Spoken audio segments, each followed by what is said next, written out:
Okay, so in this video we're going to talk about properties of logarithmic functions, and we're actually going to evaluate and solve equations that have logarithms in them. Okay, we're going to use some of the properties that we've worked with before. So this example, we're going to talk about this one-to-one property. We saw it with exponents, where we had two bases. Right? If they're the same, we can say that their exponents are the same. We have the same idea. If we have two logs of the same base, we can say the term that is the same. So x is equal to y. So real quick numerical concrete example is if these guys are equal, that should be a 10, then this x has to equal 5. So we can then come to the conclusion that x is equal to 5, no matter whether there's a log in there or not.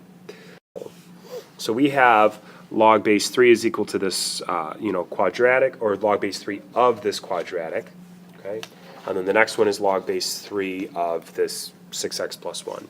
So really, because we have logs, and notice there's one single log written on both sides, because of this one-to-one property, I can go ahead and say that these two guys are equal to each other. So I have x squared plus 7x minus 5 is equal to 6x plus 1. We want to solve for x, so I'm going to move everything over to the other side. So I'm going to subtract the 6x and the 1, and that's going to give me x squared plus x minus 6. So what two numbers multiply to negative 6 but add to 1? That's x plus 3x minus 2. So now I'm going to set these equal to 0. So that's a 3. Doesn't look like a 3, but it's a 3. Let me erase that, change it. X is equal to 2. Now we're not done. So because of the logarithms and certain properties, I actually have to run a check.